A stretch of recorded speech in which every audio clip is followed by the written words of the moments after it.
You're watching the Tanya Mullings Show, and welcome to the BarnBurner TV network on Zingo TV, channel 250.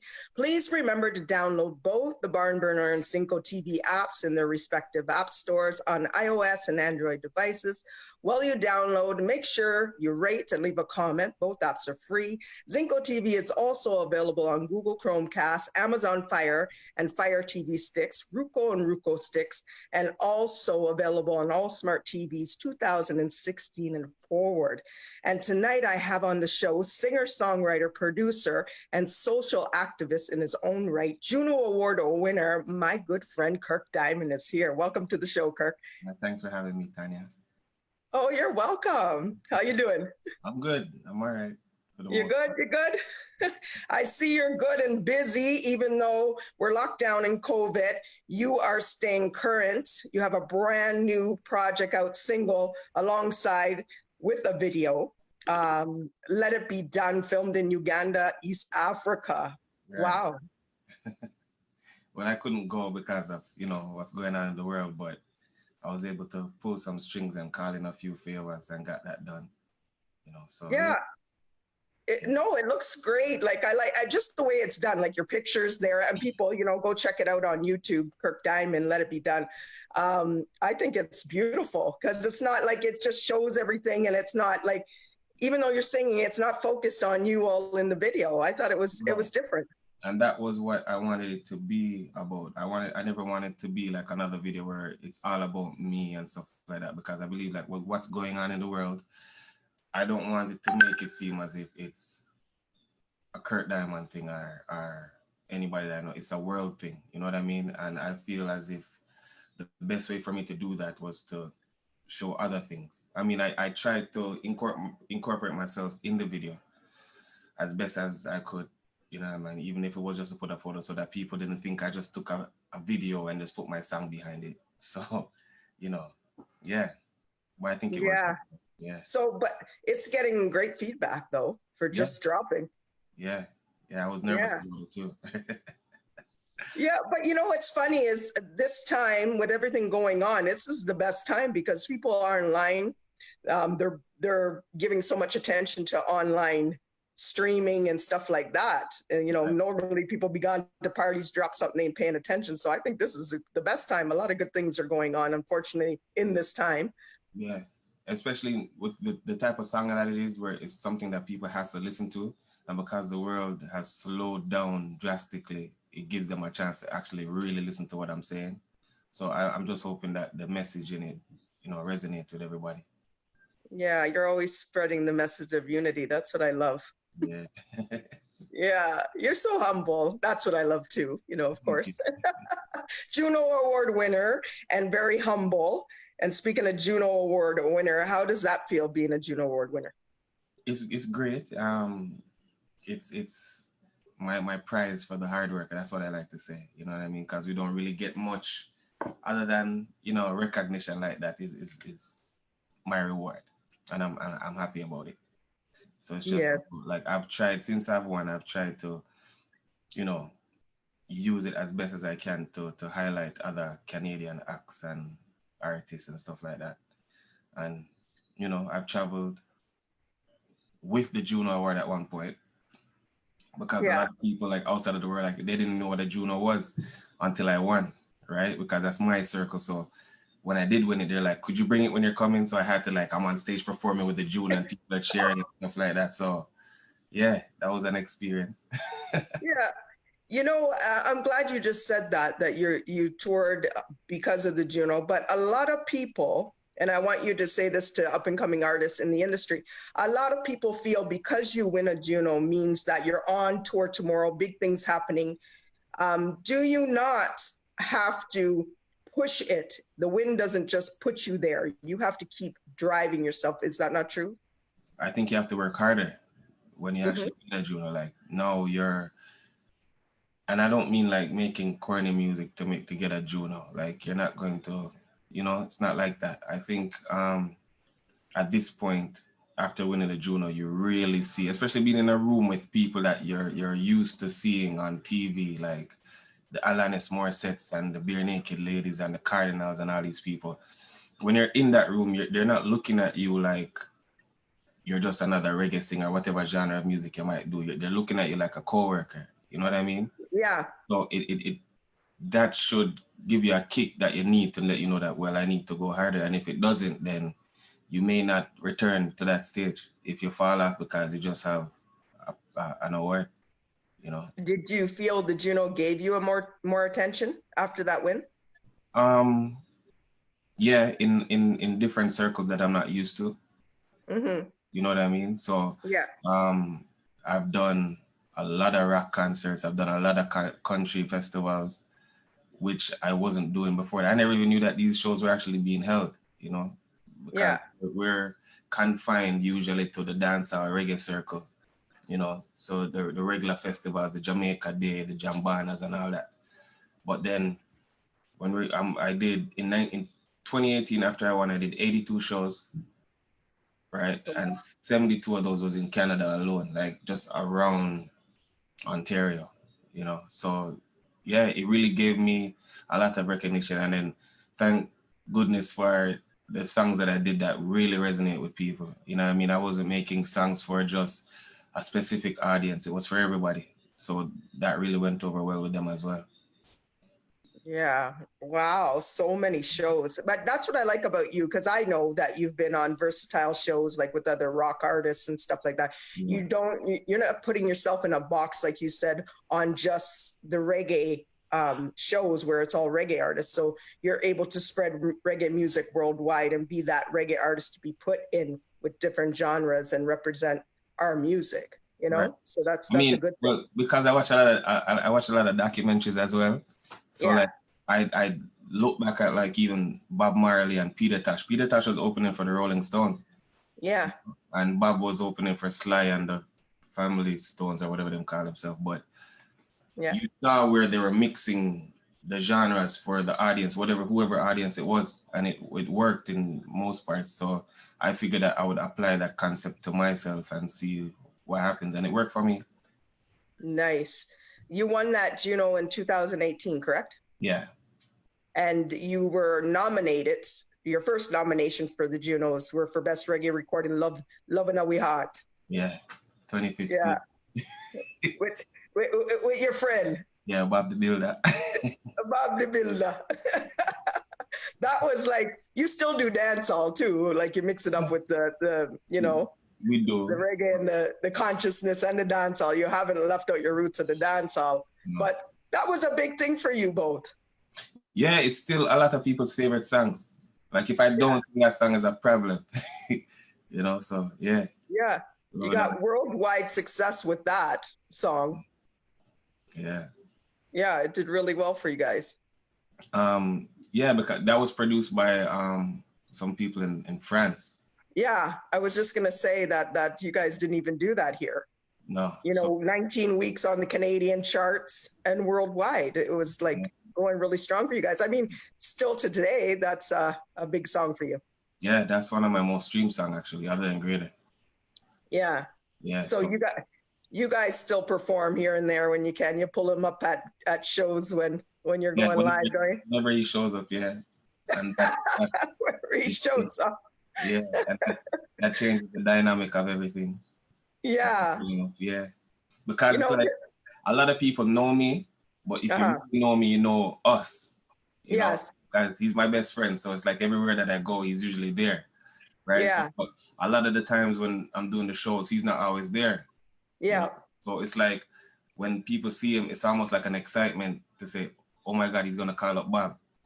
Yeah. And Bob starts DJing fast and you know, so like you do it fast too. Me. Yeah, but when he does it, he gets a bigger power than me. I'm like, yeah, I'm gonna start pulling up on stage. He's taking your shine, eh? But yeah, I love that though, cause I'm his biggest fan and he's my biggest fan. So I love singing. Like sometimes he's there and I forget what I'm gonna sing next. So it's just one of those things. It's a nice vibes. Gotta love that. You still been, like with COVID and all that, you still been performing strong online, virtual shows and everything. Just yesterday you performed at the Truths Given 2020. Can you talk a little? I missed it. I wish I actually thought it was today when I looked at it and I was wrong. It was yesterday. I thought it was today too. My keyboard is Big Z. He's the one that told me like, yo, it's not Sunday and it's Saturday. So I would have showed up today and it was yesterday. But Yeah. yeah, truth giving, that is basically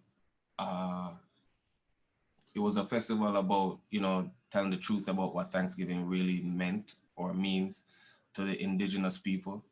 Mm-hmm. I mean, like a lot of people give thanks for stuff, but are they really thankful for what happened to their ancestors? You know what I mean? So Yeah. that was our way of contributing our time and our talents to let them know that we are fighting with you for this, you know? So yeah. Yeah. Will it be streaming online? Because I missed it. I want to go back and see it myself. I'm not sure. Hopefully they recorded it. Yeah. So hopefully it will show up at some point online. You know, Okay, nice. it was a nice, there's a lot of, they had dancers and poets and spoken word people and, you know, a lot of nice stuff. Yeah. So there's something coming up that you just honoring heroes in times of crisis. Yeah. December 2nd. Talk a little about that nomination, the upcoming Um, award. to be honest with you, I don't really know much about it. I was just nominated for it. You know, So does that mean you got it already, or you have to wait and see? I have to wait and see till December 6th, I think, or 2nd, something like that. But it's just one of those things where, I mean, I'm being recognized for the job that I've been doing. You know, like I've been going to all of the marches and stuff like that. Just like I said, lending myself or giving my time to the causes in the community.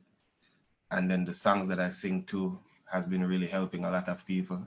So I guess they're recognizing me for that work, you know. Yeah. Yeah. Do people vote for you, or is there a site they can go to check it out and keep up with it before it goes live? I have no idea. You don't know? Yeah, What's the name of the awards again? it's the Vigor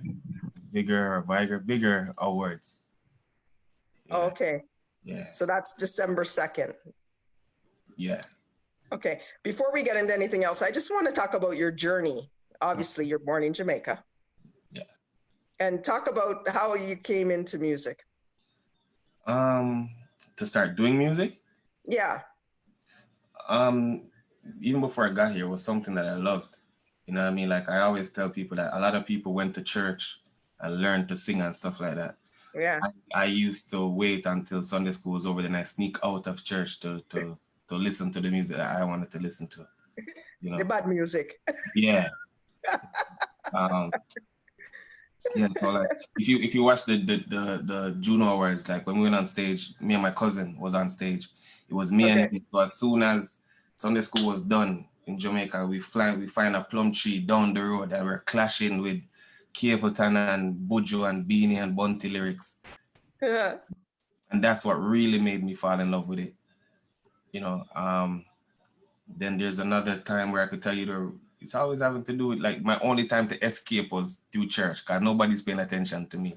You know? So, like, I have a friend, his name is Kevin as well. Like at night, you know, the street dances in Jamaica and stuff like that, where my grandmother would bring me to church and, you know, all the elders sit in one section and all Yeah. the people sit at the back. And as soon as I see Kevin at the door, I'm sneaking out and we're going to the street dance and we're trying to sneak back to church before the dance is over, you know, or before church is over. So that was really what got me to love music. And as far as me doing it, it was my only thing that kept me grounded to Jamaica. Yeah. You know, like after moving here, because I've been here since the 90s. And when I Oh, came okay. here, it was, even though you could say that was like what I call it now, the prime of dancehall music, they say. Yeah. Oh, I didn't realize you were here so long. Yeah, because my accent is still strong. Yeah. Yeah. Yeah. Yeah. But yeah, I grew up here, you know, Oh. did most of my schooling here and everything. But yeah, my dad had all the cassettes and stuff like that from like the Stings and the Champions in Actions and stuff like that. So a lot of times I would be in front of the mirror when everybody's at work or after school, in front of the mirror and DJing everybody's lyrics. Till Yeah. eventually it just came out into me wanting to do it and start to write for myself. you know. So Mm-hmm. yeah, that's how I got into it. It was just my way of keeping close to home. Yeah. And I But guess that's why my accent never left. yeah. Yeah. When did you first record? Like actually recording, you can say, okay, here, this is going to radio. The first time I recorded was, I'll say maybe 2001, but it wasn't good. I don't remember the song. Don't ask me. But I knew it was not good. And it At least was, you're honest. yeah, it was horrible. And I have a older cousin, like he lives in England. He's not here Yeah. with me anymore though, but um, he took the song, as slack as it is, and I'm talking about slack, Tanya, like awful. Like my parents can't even hear that. I wouldn't even let my son hear that, right? And he took it anyways, and he brought it to England and he played it, Yeah. right? He played on because England have different rules when they come to for them media. They play whatever Yeah. they want. You can do Right? whatever you want. Yeah, like pirate radio and all them something. So he played it, and he told me like before he passed off, like you know why I played it at that time, because I knew that you needed this motivation to do it. Like if no one's going to motivate you, then he would have to do it. And he told his wife, and his wife tells me all the time, like he saw that this what I'm doing now is what I was going to do then. You know what I mean? But Yeah. I just had to go through my journey to get to where I needed to be. You know, so I give thanks for him and that. But that was the first time I recorded 2001. Okay. And then we skip forward. You're talking about England. Mm-hmm. You did a freestyle on BBC One Extra. You killed that. That was like, boom. Yeah. I was like, when I watched it, I was like, yeah, he's ours. He's from Canada. I was Yeah. all proud. And funny enough, so much places tried to claim me after that. Like, I claimed you before that, but I'm just telling you, I was like, right. I was proud. I was proud. Yeah, like a lot of people say, he's from Brixton. I see him all the time. I'm like, no, Canadian. How was that? Well, I mean, you're used to the freestyle and it just comes to you. But honestly, you it was fire. You know what? It was exciting to do it, because I knew that they had no idea. Yeah, You know, what you could do. Right. They like I went in there, and I think even Shawnee B kind of looked at me like, yeah, if you flop, it's on you. It's not my problem. You know what I mean? Yeah. And me and my cousin, it was me and my cousin again that went, and we're looking at him like, you don't even know what's about to happen. You know what I mean? So it's like, because this is what we do all day, every day when we're here, me and Bob and Olaf, and this is what we do. Like we drive around and not listen to any song in particular. It's just rhythms, and we're freestyling all day. So when he's giving us rhythms and stuff like that, we are already prepared for this. You know? Yeah. The first thing he said when he heard me was, "Oh, you're prepared for this." I'm like, you have no idea, you know. But you didn't know the rhythm he was throwing at you. No, he was just picking like out of the hat. But like I said, I went every time I go to England, it's one of those things like you don't know what opportunity may come your way. Yeah. So I like if I, for example, say October. So if I was supposed to say I'm going to England in December, I would be preparing just in case, like I'm going to have to be put on the spot. And so far, every time I've been to England, I've been asked to put on the spot. You know, so so I was about being prepared with them. You did a lot of press there when you were down in England. Yeah, I did. The first time I went, it was not so much because that was just about we went with Greater the first time, just a single at a time. Yeah, that was your debut EP. Yeah, but we went with just the EP wasn't completed yet. We went with a song, and that's how we went on BBC. And then when the EP was done, I went back because we went to England in 2016 for the first time. And we went back in 2017 when the EP was done, and we did 2 months out there. And I'm talking about every day, 4 or 5 interviews for 2 months straight. Like by the time we came to the end of it, we were tired. We're sleeping on the bus, sleeping on the train. Like it was a lot, but it was worth it. You know, it made me. It stamped my name in England for that point. Yeah. Did you I know you were doing like a lot of media stuff. Did you perform as well, like in some clubs? Not the first time I went. The first time I went, yes, I performed in Streatham the first time for a birthday party. Yeah. And matter of fact, that's how I ended up getting on BBC because Okay. the DJ told Sean to be like, I don't know who is on the show this week, but this you that's from Canada, you need to get him on the show now. Yeah. Because I was in the club freestyling, and it's like they've never heard that before, So Yeah. that's how I got on there. I didn't end up doing any shows until 2019. Me and Lennon went out there. Okay. Okay. Yeah, Nice. and that was fun. That was one of the most fun I've ever had. Yeah, He's fun. Len. I like him. He's one of my Huh? favorite people to be on the road with. Oh, I know. Len's, yeah, I told you, I grew up with him. He's like my big brother. Yeah. Yeah, Len's jokes. Big up Len Hammond if you got it locked in. Like I knew that he could sing, but I never knew it was like that. Like he's hitting notes where just to think about it make my head hurt. Yeah. Oh, yeah. He's got it. Yeah. Yeah. He's way up Like there. him, Uncle Barris and his dad Boyle. Yeah. It's in the blood. Yeah, definitely. Yeah. Your debut EP Greater single went to #1 as well. Mm-hmm. Did very well for you. Yeah. You had a video for that one as well. Yeah. Yeah. That was the video was just different clips of where I was coming from. So from before the locks to Yeah. so like from them days and dancing and performing. And even looking, I was watching the video yesterday actually. I was like, whoa, I did a lot. You know what I mean? Like Yeah. And it's just funny how now we can't have shows. And I'm looking at it like, yo, we really took these opportunities for granted. Yeah. So yeah. It's so true. I don't want to skip past anything, but you just said performances, and I remember seeing you one time at Harborfront, and a guy getting up out of his wheelchair. Yeah.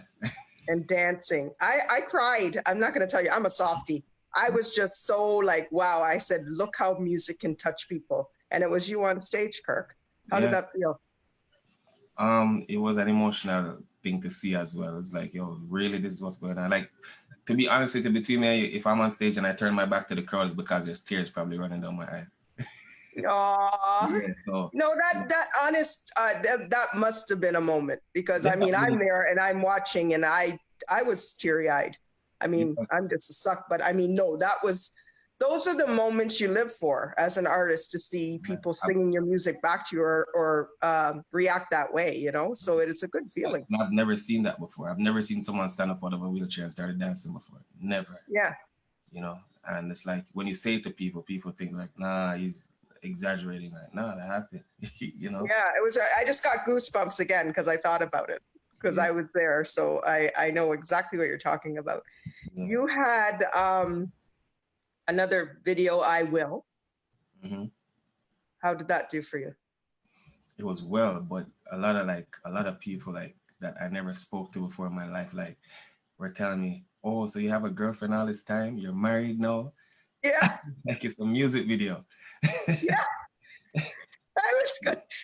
I saw it too. And I thought, because them was tying the knot, I thought that was your, right. You were saying, here I am now. So I actually thought, nah, I wonder if he would do it that way. But, I mean, when I get nosy, so I didn't ask.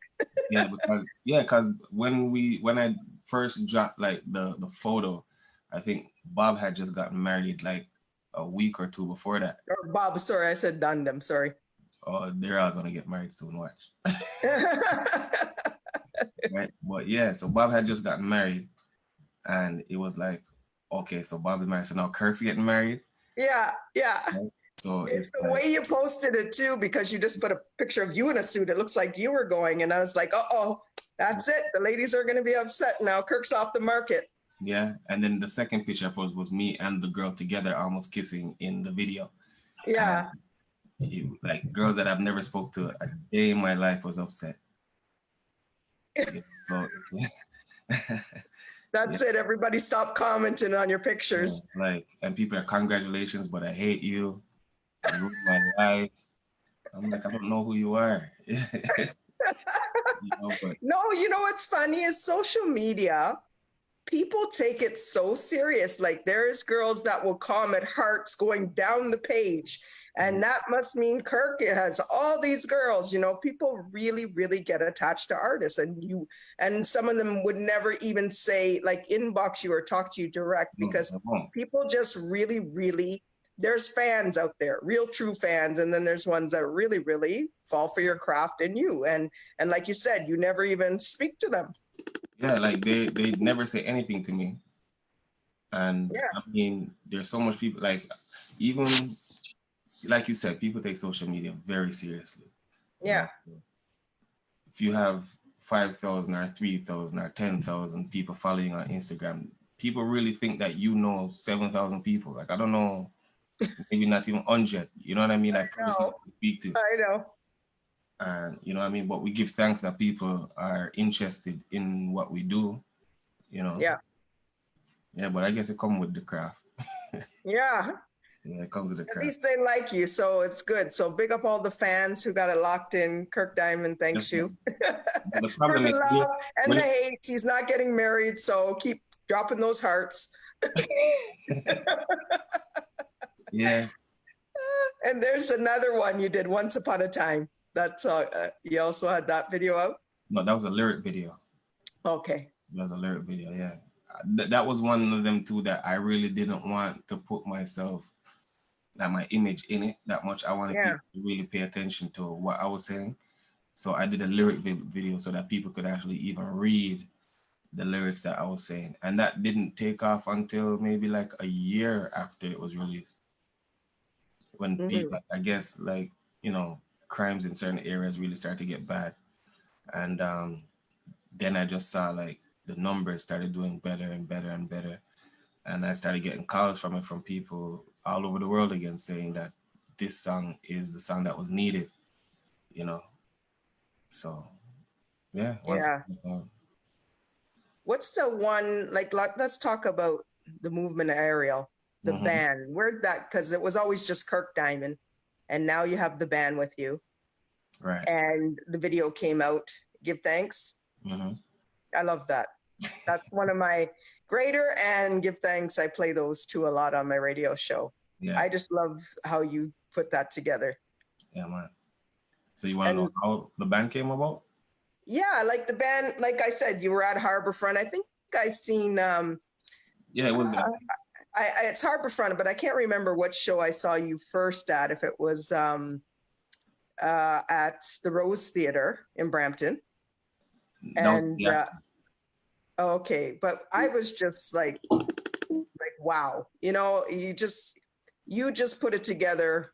Like, and I don't want to say this being disrespectful because I rate you as an artist, but as a Canadian artist, we always say, or I feel that Canadian artists are always looking for that acceptance.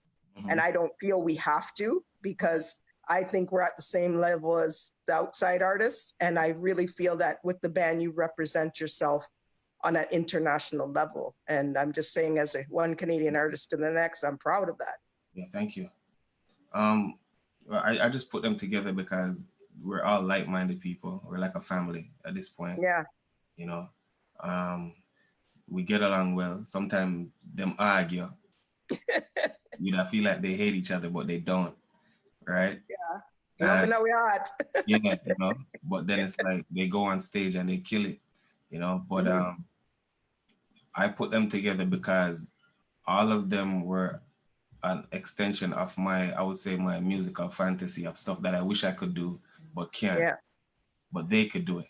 And because they could do it, I got them to do it for me. So and remember, I was a DJ at first. I wasn't singing until later, till after Greater, I started to sing. So I got Letitia, Nicole, and Nate, who were singers. Yeah, because I can't, right? Yeah. And I really like Third World. I like Cat Core and the way he plays the guitar. So I tried to find a guitar player that impressed me, and Stretch was that guy that plays the guitar. And then Biggs has always been like a big brother to me. Yeah. And, you know, he's always like that. Yeah. Big up everybody in the band. Yeah. You know, and then Warrior Love them. Like, I got their drum and bass at the time. And Denver, they were the backbone of the reggae part of it to make sure that Yeah. it was grounded and close to authentic as possible. And I like to say that like a lot of people have this idea that this is what reggae or this is what music is supposed to sound like, right? Yeah. Because I was never, first of all, I grew up in Canada, like I said. So I have a lot of things that I have to represent for myself. You know what I mean? I grew up around Indians, I grew up around Latinos, and I grew up around a lot of different cultures. So I represent all of these cultures when I perform, you know. So Yeah. a lot of people get offended when people refer to them as a Canadian artist, but realistically speaking, I am a Canadian artist because I represent this country when I perform Yeah. for the world. You know what I mean? I take everything that I learned here and I use it as a vessel and put it through, you know. Hmm. So that's what I do, you know. And the band is the reason why it comes out the way it does, because all of them Yeah. have their own idea of what they want their part of the music to sound like, and when it comes together, it blends properly and it sounds nice. Yeah. Well, even like yourself, I mean, you were Kirk Diamond by yourself, and now you have the band, but you're an all around. You have the whole package. Like you're a performer. Like Yeah, I mean, you can go see a band and somebody just stands there and walk here. And no, you put on a performance. And I'm saying I fully enjoyed watching you at Harborfront and at the Rose Theater here in Brampton. yeah. I mean, with that, it's just being myself. Like, if I want to be a full idiot, then that's what I'm gonna be on stage. Yeah, I mean, but that, not everybody's like that. That's why I'm saying you no, have but the whole I mean, package. you have to remember, like, I speak to Kafanal almost every day, and he's a big fool, right? So Big up Kafinal. yeah, he's one of my close. Sorry, change that. Jeff Wills. Jeff It's Will, not sorry, Kafinal. Yes, let's correct that. but for the people, it's Jeff Will, but I Yeah, can't Kafanal, I know. right? But yeah, Jeff, you know what I mean? And he's one of the reasons why I perform the way I do.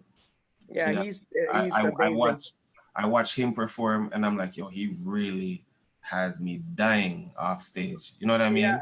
yeah, And he's so then good. I was blessed enough to go to Calgary with Steele, and I see Steele perform. He could Yeah, perform. You know what I yes, mean? he's a So, performer. He gets um, right into it. right. So I'm always taking bits and pieces from everybody that I'm lucky enough to be around. You know what I mean? Yeah. Even the way I set up the set that I'm gonna perform. I used to listen to the CD that I bought. I bought a CD in New York. I don't have it anymore. Somebody thief it when I'm trying to get it back. But Morgan Heritage Live in Amsterdam. Oh, boom. Yeah, I that, know. like, I don't listen to any other Morgan Heritage, no offense. But Yeah, that but is I know what you mean. the perfect show to me, you know. So I listen to certain things and then I adapt everything and then I try to put it together and still maintain myself in the performance, you know. So Yes. yeah, so that's, I guess I owe all of these people the reason, like, my success as a performer. Yeah. And you have musical background, family in the industry. Correct me if I'm wrong. Chronix is percussionist in his band is related to you. Am I No, correct? a lot of people think he is. We move like brothers though, but he's not. Oh, He's not blood family, but we're close like that. okay. Okay. No, I know you guys are because when Chronix show here blew me away. Yeah. And I mean, it's rarely, I spoke about it last week actually with Amoy because she opened for him before. And I was saying it's a long time that I haven't stood up and watched a show and not budge. Like my eyes were locked to the stage. And I think there was only one other time that I felt that way was when I saw Lucky Dubé at Sunsplash in Jamaica when I performed down there, and just watching him, I feel honored that I saw that man live. He's on And still. it was one of those, like, I could say like you're that kind of performer, like a Lucky Dubé kind of the movement of Ariel. That's what I see. Yeah. And I mean, and that's why I even named it the movement, because it's not, this music, what we do is it's bigger than just us. Like, it's not just entertainment for us. You know what I mean? Like, it's like we're putting everything into it, blood, sweat, and tears going into what we're about to do on stage. So we take it seriously. Yeah, you can Like, tell. if you see, like, if we're supposed to perform like full band, like you say the world's supposed to open up back, and our first Yeah. show would be in July. We're rehearsing from now for that one show. Yeah, you have to be like You that. know? Yeah, so just put everything into it, and we understand that the message that we're trying to, you know, to deliver needs to be delivered properly. You know, Hmm. and we've seen, sorry, excuse me, we've seen where it affected people's lives like drastically. You know, Yeah. like last time I was in England, I said this on the last interview. I don't like talking about it, but like this dude called me thanking me, and I didn't understand why he was thanking me, and he was crying and stuff like. It's like he wanted to kill himself, like the night before he was gonna kill himself, Oh, and he was oh, into greater the whole night. I'm like, what are you wow. saying to me? You know what I mean? And it's like his wife and his kids were downstairs, and he's upstairs in the bathtub wanting to do that, and I was like, yo, then this music is more than just me. Because to be honest with you, when I made Greater, Greater wasn't for anybody but myself because I felt like that. You know what I mean? Wow. I felt like I wanted Wow. to give up on music because I knew what it was like. 2015, you're nominated for a Juno, and then everybody's calling you. And in 2016, you're not nominated, and nobody don't call you. Yeah, I wanted to talk about that, how you felt, because I heard about you talking that on an interview. It's like everybody's interested at the time, but Yeah. how does that talk about that? How does that make you feel? At first, it didn't feel like, you know what I mean? You're thinking that this is that, as we Jamaicans say, the bus point. Like, I'm a bus now, you know? Yeah, big things now. Right. You know, and remember, no one tells you what it's like. No one ever went to the Junos and came to us and be like, this is what the Junos is like, or this is what the experience is like, and this is what's going to be afterwards, or your life is going to change and stuff like that. Because we never really had that connection with anybody to be like, yeah, this is what it is. You know what I mean? We've seen Esco do it like 5 times, Yeah, but big when up Esco Expo. does it, but when Esco does it, Esco is usually gone like right after. Like we're not see him back again for a minute. You know what I Yeah, mean? So we don't really get the full, you know what I mean, like what's going on at the Juno. So when I did that, it was like, okay, now I have this status to uphold. You know what I mean? I'm a boss now, so I have to yeah, be doing this and doing that. And people are calling me, people want interview, people want songs, people want dub play and all that. And when I wasn't nominated, it was like phone stopped ringing completely. Sometimes I could check to see if my phone at work. I'm like, yeah, nobody, you know what I mean? And yeah, you know, and then that's when I wrote Greater. And lucky for me, like it was Letitia, my backup singer, that is the one that really got me to write Greater because it was a year now and a little bit that I didn't write a song, I didn't record anything. And yeah, she saw me at Jamban and she's like, yo, what are you doing? I'm like, well, no, I don't know. She's like, are you performing? I'm like, nah. She's like, when's the new music coming out? Like, I don't know. She's like, you need to get on it. Like, no, yeah, we're waiting for yeah, it. And then that was what gave me that push to be like, okay, I need to write this. But in order for me to do music, I need something to basically help me, motivate myself and inspire myself to know that okay, no matter what happens, I'm yeah. gonna be I'm gonna be all right. You know what I mean? And that's how I wrote Greater. You know, Hmm. yeah. Yeah. So And you write good music, like you say, Mama wants to hear good music. yeah, yeah. She don't want gun. None of them sneak out, go and dance, them bad music. No, she don't want gun. And that's a true story actually. That was a true story. I was doing a dub. Yeah, that's why I'm saying it. Go Yeah, ahead, tell it. I was doing a dub plate in my room, and Yeah.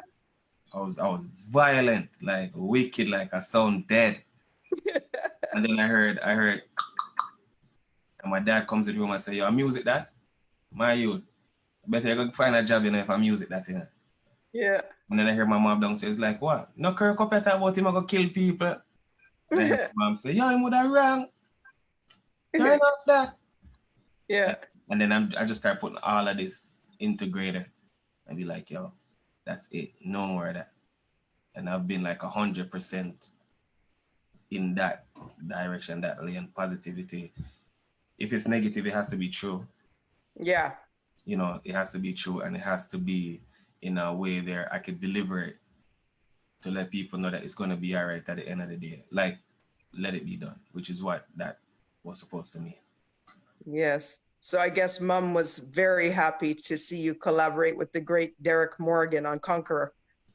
Yeah, I mean, a lot of times, to be honest with you, even I sometimes I look back at the photos of me and him together and stuff like that, and I'm like, yo, it's Derek Morgan, Yeah, you know. yeah, yeah.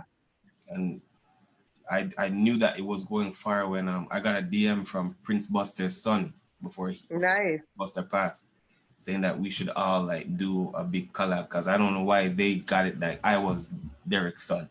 I'm like, I'm not. Oh, yeah, yeah, You yeah. know? But yeah, but that was a dream come true because I know his story, and I mean with Sandra Silburn and everything being Yes. related to him, she made that happen. She connected us, and it was fun, man. That man's funny. You Yeah. you Big wouldn't up, believe that he Sandra. can't see. What do you say? You wouldn't believe that he can't see it. Yeah, Yeah, and he knows music. Like he was directing me while I'm recording to be yeah, like, oh, you know, he's, and I appreciate that. I appreciate when like the elders take time with someone like me. Like I know he had no idea who I was before, right? yeah, And when he heard what I wanted to do, and he gave me the okay to do over his classic song, I was like, yo, that's it's a blessing to be granted that permission. yeah. Wow. A I lot of know people, that's, I could reach out to a lot of people and they would probably be like, nah, you're not touching my stuff. But for him to do it, it's a blessing. yeah. Make sure you tell everybody all your social media for me too before we go on further. Yeah, Instagram there it's at Kirk Diamond, KirkDiamond. Facebook, it's Kirk Diamond Music, and www.kirkdiamondmusic.com. That's Nice. everything. Yeah. So, how does it feel to be performing amongst artists like Maxi Priest, Third World, Luciano, Itana? I know there's many more, but how does that feel when you're working alongside those artists? I use that as a way of telling myself that I'm supposed to be doing this. You know Hmm. what I mean? Or I'm in the right direction. You know. So, Yeah. like, for example, like when we at the Rose Theater, when we went out Hmm. right before Third World, for Cat to come and say, "Yo, you guys sound really good."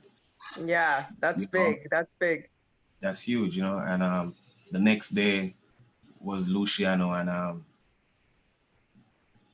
Steve Chopback, the engineer. Yeah, big up Chuck Buck. Yeah, he was the one that him and Junior Taylor came to us and be like, "Yo, I don't know what you guys are doing December, but you guys have to be in Jamaica, right?" Nice. Yeah, and big up Maurice as well. He's Yeah, Maurice he, Gregory, big up. yeah, yeah. Um, he too was like, "Yo, you guys really really sound good," you know. Yeah. So we just use like playing amongst these people, and I'm always trying to learn from them, you know. Hmm. So I just use that as my university lesson, my music 101 when I see them, and it's surreal to me because these are people that we're usually looking at on like YouTube, or we see them Yeah. on TV, or we have to pay a whole heap of money to go see them. Yep. And So now you're performing alongside them. alongside them, I mean, we're on the same stage as them and stuff, that using the same equipment, same microphone, and Yeah. it's almost like the universe is saying you're supposed to be here. Yeah. So I take that as an honor to be among Yeah. people. Yeah.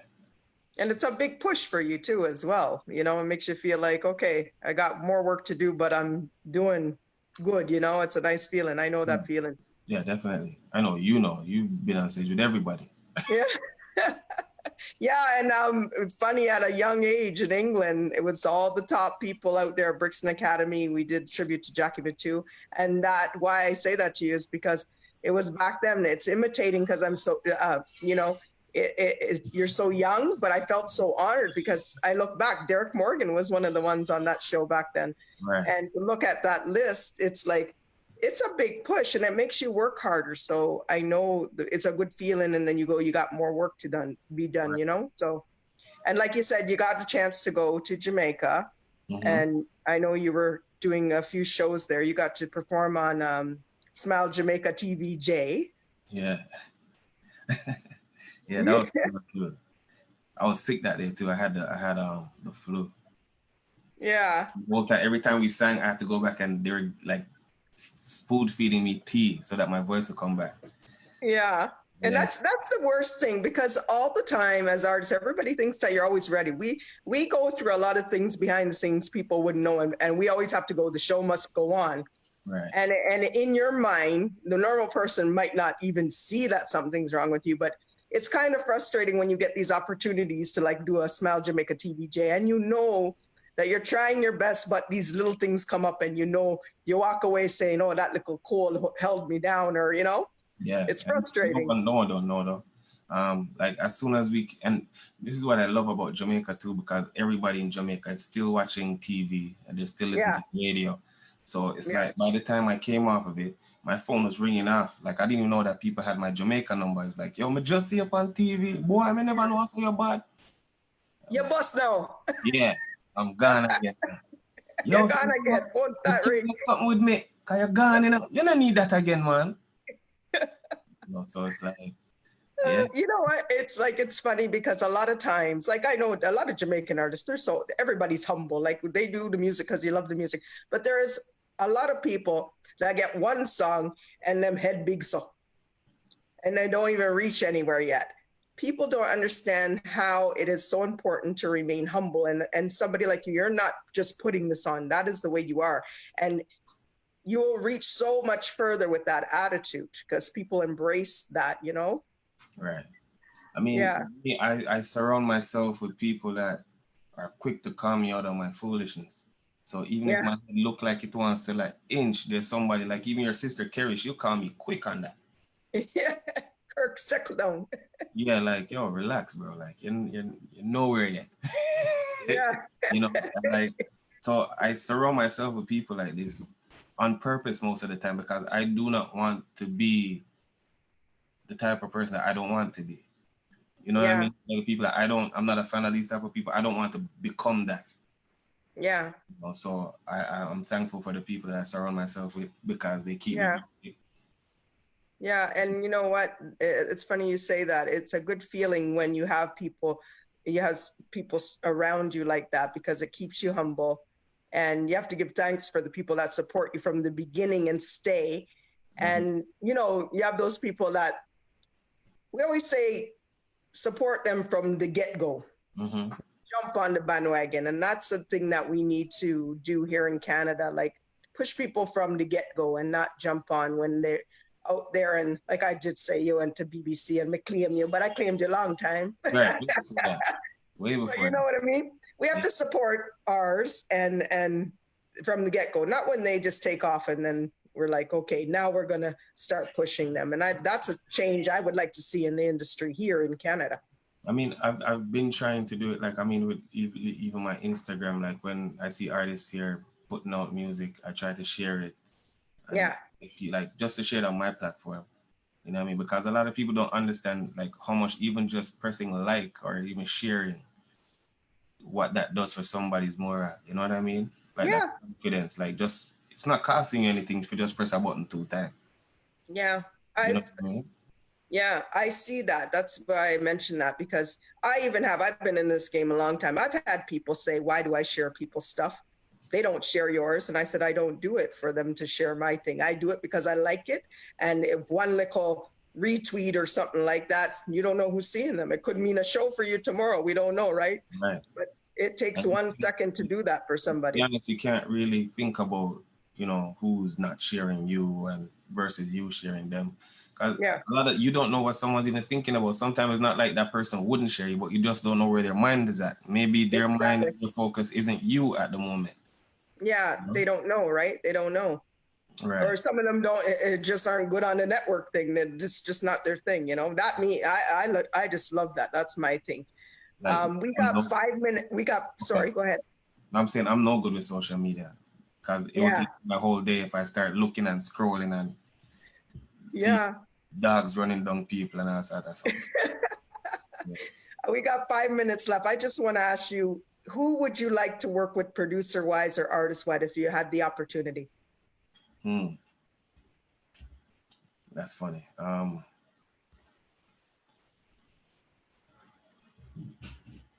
Give me a minute, I'll tell you. That's okay. That's okay. I don't, it's funny, you know, I like working with people that have that mutual respect for my talent. Not just because I like their music. Because it's one thing if you like their music, but they don't really like you or like your music, then kind of, it doesn't come off the same, you know? Yeah. So for example, like with Derek Morgan, like I said, he listened to what I wanted to do. Yeah. And he rated it and really liked what I wanted to do. And then he gave me his blessing. And then we came together in a studio and did that. You know what I mean? But as far as artists I like Morgan Heritage. I like Gramps. I like the way he sings. Yeah, Gramps is a boss. Yeah. You know, I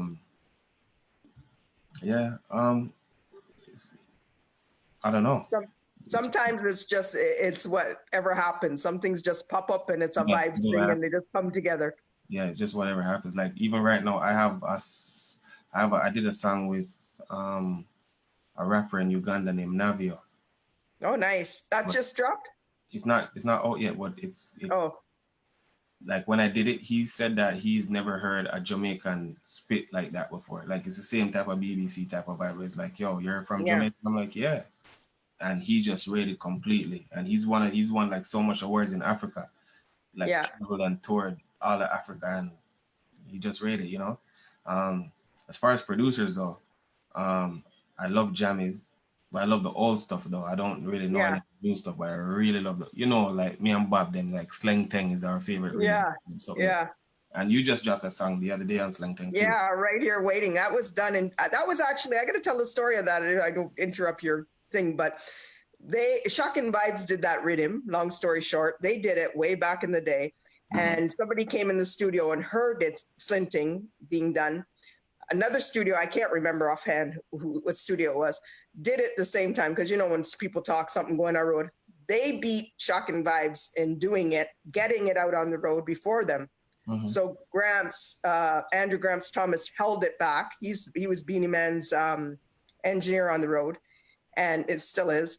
And he held it back. And because of them going ahead. So he just came to me the other day and said, put that out. He found it and he was like, put it out. So we just put it out as a joke, but it was done a long time ago. Yeah, long time ago? Yeah, we did a long time ago. Like since like 90s, long time ago or when? Yeah, well, not that far back, but it was a while ago. Oh. So he just dropped it for the fun of it. It was actually Anthony Malvo that said, Tanya, why are you holding on to that? Put it out. So we just put it to the sound guys in radio and just it was a fun thing. Yeah, man. Big up Anthony Malvo as well. Yeah, you heard it. People I heard. Yeah, so again, our time's coming to the end. Follow again Kirk Diamond on all search at Kirk Diamond, sorry, all social media. Thank you so much for being on the show, Kirk. I really appreciate it. Thank you again for having me. Oh, you're welcome. I got an announcement to make before I get out of here. The Herd Network, Zingo TV, has given us another channel on 251 now, and we'll be launching that October 23rd. And Her Network stands for Hardworking, Empowerment, Resilient. It's going to be an all-female network, so I will let you know more about that in the coming weeks. This show can also be heard on the BarnBurner radio network on its 122 platforms. Please check out barnburner.ca for all the news. BarnBurner, watch it, hear it, read it, download it, live it. It's the Tanya Mullings Show. Thank you so much for watching us. Catch you same time, same place next week. Good evening, everybody. Take care. Blessed love.